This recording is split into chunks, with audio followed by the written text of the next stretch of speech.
first say something before, even you ask me this question. Who defines what is unkempt? Thank you. Who defines it? I want to ask this question. Who?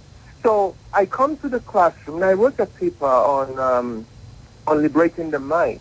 And in it, I was critical of the teachers who do these things. First, if you're talking about personal hygiene, I can go into some of the schools and see a teacher standing there bleached, and telling children to be hygienic. I see, and this is not an excuse, but this is not an attack on anyone. I'm just trying to say that our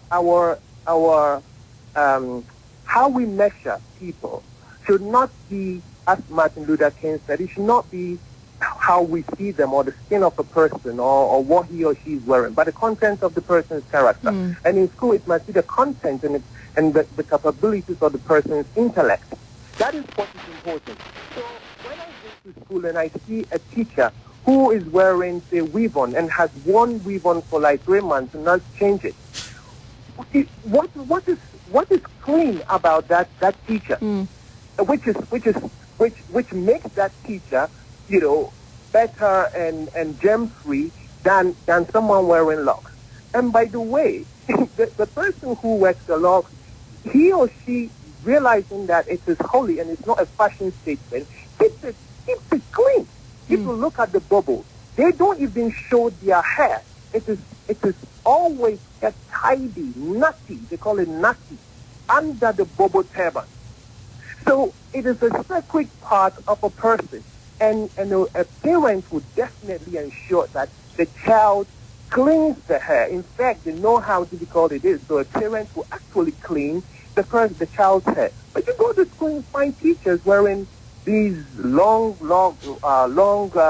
extensions and so on and so forth. And they carry these for months. And it is clean? No. All right. Now another point that Daddy Bosco raised was about having more Rastafari in Parliament. We have been joined on the telephone line by lawyer and member of Parliament, James Agalga. Mr. Agalga, thank you very much for your time. Welcome to World Today Extra. Thank you. Do you agree with the sentiment expressed that if we had more Rastafari in Parliament, there would be more acceptance of the movement or the religion, the way of life? Rastafarianism is people's way of life. It's about people's religious convictions and belief. And so, to the extent that Ghana's constitution allows for freedom of worship, Rastafarianism itself should be tolerated by all because it's a religion. Once people believe in the underpinning philosophy of Rastafarianism, I don't think there's anything wrong at all if members of that faith, which would engender tolerance, which is something that our constitution enjoins us to do, so far as people's religious beliefs and convictions are concerned. And so to that extent, I would say happily and gladly that the participation of the Rastafarian community at that level of decision-making would be a welcome gesture. But do you think that there needs to be a clarity in the law? Because we've been to other countries around the continent where children have been sent home. But even in Ghana, we have had a number of cases where public schools do not allow for children to come with their dreadlocks, though they are Rastafari. Well, that is unfortunate.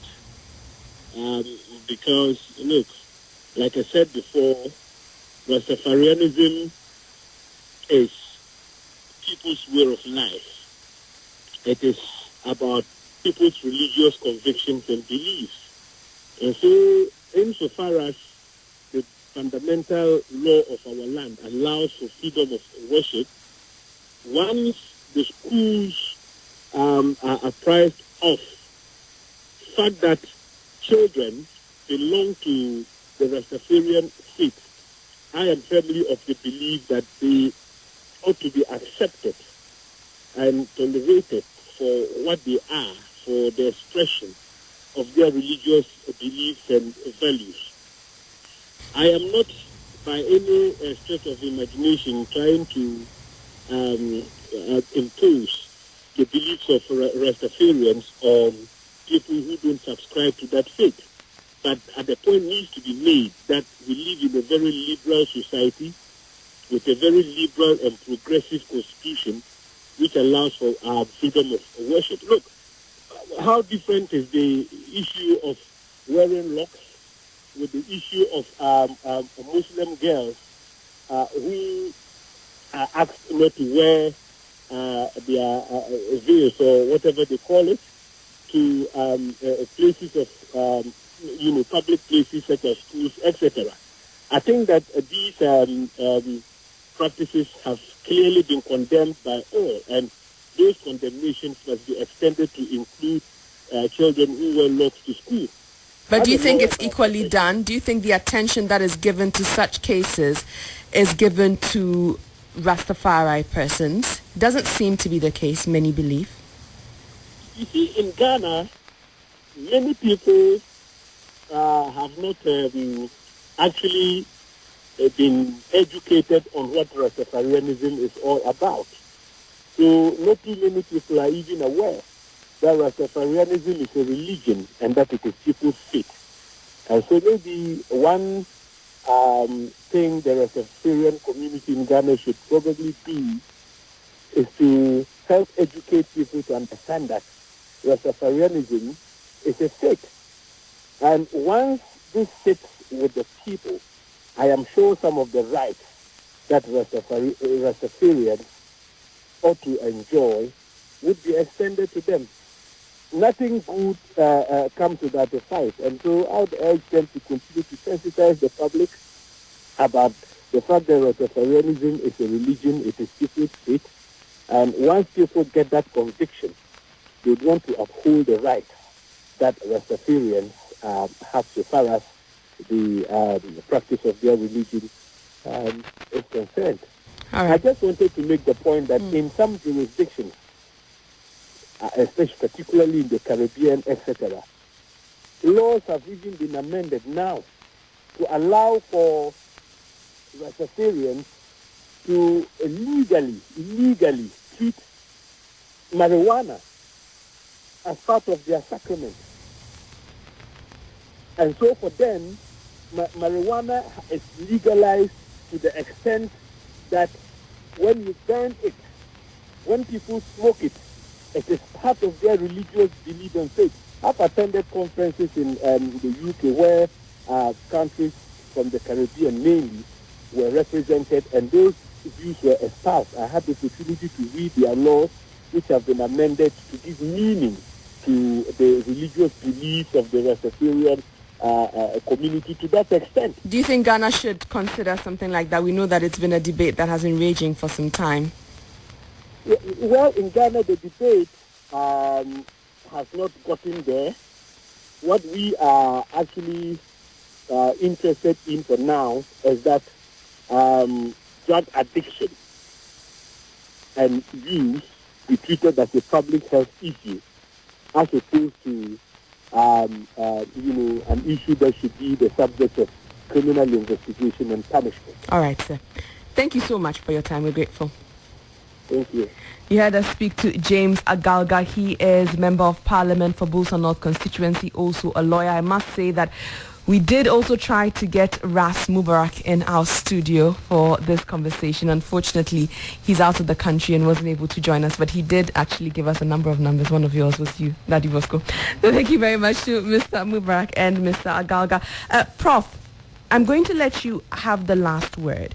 Mr. Agalga made a number of recommendations. One is for the Rastafari community to embark on a drive to sensitize the public on the movement, the religion, the way of life, to dispel these stereotypes, which I will be discussing with Daddy Bosco shortly, and allow the public to embrace it better. You agree? And how should it be done?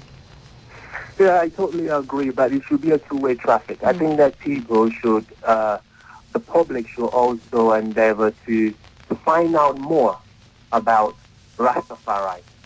You see, it isn't just because even at times when you try to talk to some people, just because of the political or religious orientation, you say that I don't even want to talk to you. You are the devil's person. I don't have to identify with you. By just seeing you, you just want to walk away from you. You don't want to get closer.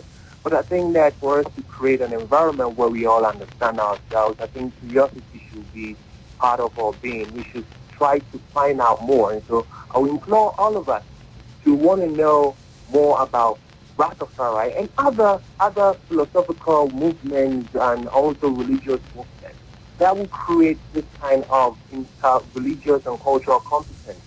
I understand, the Rastafari Council has been organizing conferences, and that is part of the way that it is trying to reach out to people. So yes, it has to be done for all of us to live in peace as one people. But we must understand that we all have the fundamental right, the constitutional right of association, of religion, and also to education. And no one has the right to use a kind of school rule or law to say that you as a child will be denied of your right to education or association or content. Right. It's absolutely wrong. Prof, thank you so much for your time. We're most grateful.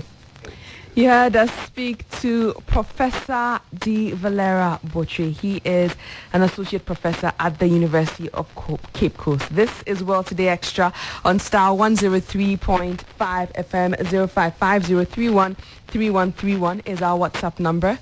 Well, I'll sample some of your messages after I tell you the telephone lines to call in.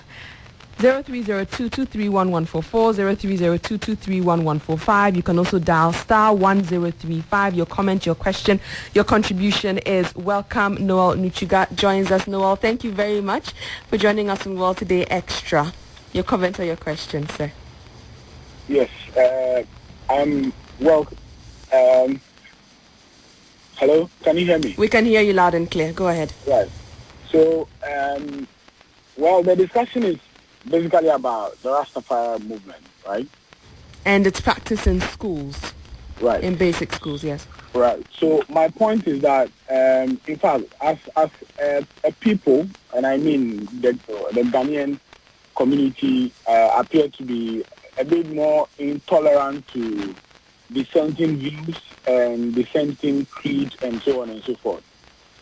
For me, as an academic, I do not really see the impact of someone having a dreadlock, for example, what negative impact that's going to have on the educational sector. I mean, in other jurisdictions, you even find teachers or lecturers who wear dreadlocks, who even wear male lecturers who would wear earrings, for example, and it doesn't really change anything about the content delivery and so on and so forth. So for me, I think that the issue is basically about our level of tolerance. We should be able to open our wings and arms to dissenting views. That's someone's own belief system.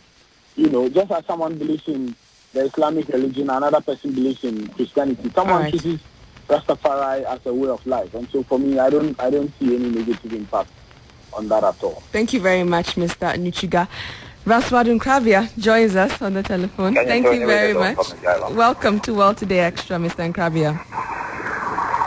Hello. Hello, Mr. Nkrabia. You're live on World Today Extra. Yes, I'm not hearing you that well. Can you speak a little louder, please? Can you hear me, sir? Yeah, yes, I'm hearing you now. All right. You're live on our show, World Today Extra. Okay. Yes, we can hear you. What do you make of the conversation that we've had this evening? Well, I couldn't hear you that well because it was very low. So I didn't get the conversation. Well, we're talking about schools and the practice of Rastafarianism in schools, sir. Hello? Hello? Unfortunately, we're going to have to reconnect with Mr. Nkrabia. He cannot seem to hear us. Continue to call in 030-223-1144, 030-223-1145. Daddy Bosco, there are a lot of stereotypes and beliefs when it comes to Rastafari. One of them is marijuana. What role does it play in Rastafarianism or Rastafari? Okay, like the Mr. Honorable Galga, MP said, yes. For many, herb use is sacramental. Herb use for many Rasta is sacramental. So for many Rastafari, it's an integral part of their being. Now, having said that, there's many Rastafari too who do not use herb. You understand? So What's the significance of the herbs? good. You see, if you read the book, it says, and God made herb for man to use, and he gave man herb to use as meat. So it means that for many Rasta man, the herb is an integral part of their liberty. They either smoke it, they either use it as a tea, they use it as an oil for medicine. You understand? And that's why the MP said that in certain jurisdictions, Rastafari has been able to claim the right to use the herb as a sacrament. So what about in places where it's illegal? Then what do they do? In places where it's illegal, you know, you have so many human laws. You see, all this thing goes back to 1937 when Anslinger and his guys in the U.S., criminalized herb use. Before 1937, cannabis was